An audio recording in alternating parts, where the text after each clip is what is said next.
ওযুর সময় মেয়েদের মাথার কাপড় সরে গেলে কোনো অসুবিধা হবে কি? এই প্রশ্ন অনেক মা বোনরা করেন। আজকে লাইভে এক ভদ্র মহিলা এসার পরে লাইভ অনুষ্ঠানেও প্রশ্ন করেছেন। প্রশ্নটা হলো যে মহিলাদের মাথার কাপড় সরে গেলে ওযুর মধ্যে কোনো অসুবিধা হবে কিনা।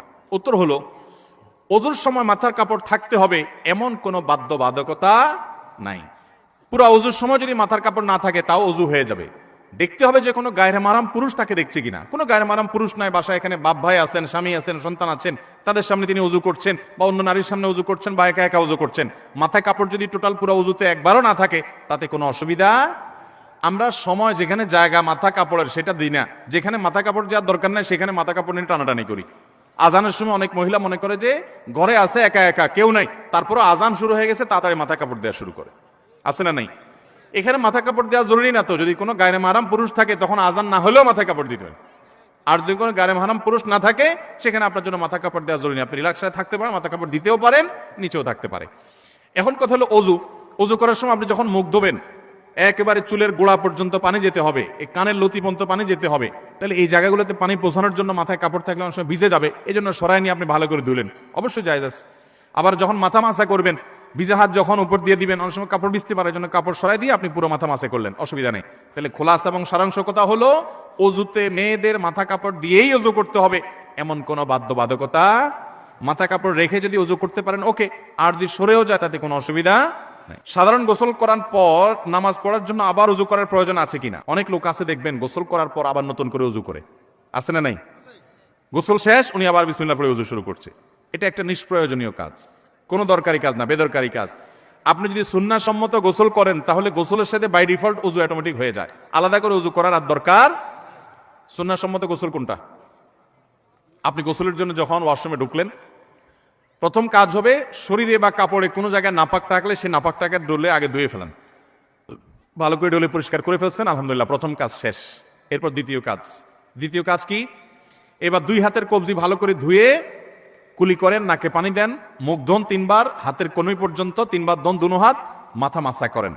ওযুর সব কাজগুলো শেষ, শুধু একটা বাকি আছে পা ধোয়া। পা ধোয়াটা থাকুক বাকি। এবার আপনি মাথায় কাঁধে শরীরে পানি ঢেলে গোসল করেন। ওয়াশরুম থেকে বের হওয়ার সময় 2 পা একেবারে ইয়া পর্যন্ত টাকনু পর্যন্ত ধুয়ে এরপর আপনি বের হয়ে চলে যান। তাহলে ওযু এবং গোসল একসাথে হয়ে গেছে, আলাদা ওযু করার দরকার নাই। অনেকে এরপরে আবার আলাদা ওযু করতে যায়, এটা একরকম বলতে পারেন বিনা প্রয়োজনে কষ্ট। এরপরে প্রশ্ন হলো লাশের পাশে কোরআন পড়া কতটুকু যৌক্তিক? কোরআন তো জীবিত মানুষকে শোনাবার জন্য, হয় নিজে তেলাওয়াত করবেন, নিজে বুঝবেন, পড়বেন, আমল করবেন, সওয়াব নিবেন, অথবা আপনি যদি শুনাইতে চান কোনো জীবিত মানুষকে শুনাতে পারবেন। একজন মানুষ মারা গেছেন, তাকে আর শোনানোর ক্ষমতা আপনার।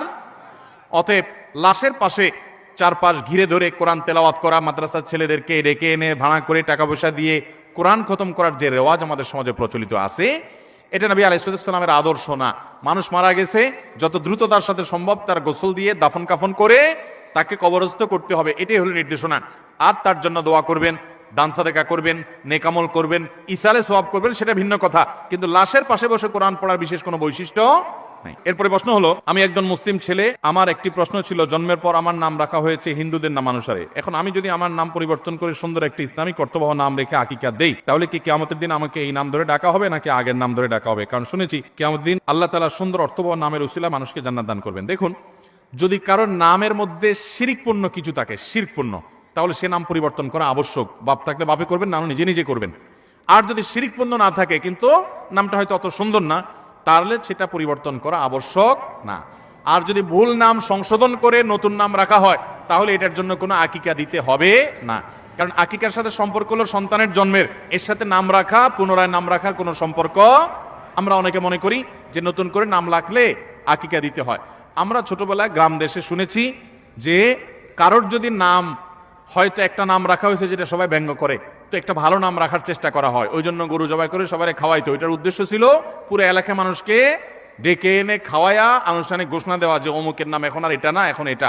এটা হলো নামটা, ভালো নামটা ঘোষণা করার জন্য, ওর সাথে আকিকার কোনো সম্পর্ক। অতএব যদি কারোর নাম খারাপ থাকে, অর্থবহ না থাকে, তাহলে সেটা চেঞ্জ করা যেতে পারে, এর জন্য আকিকার দরকার নাই, জাস্ট ঘোষণা দিয়ে চেঞ্জ করে ফেললে হয়ে গেল।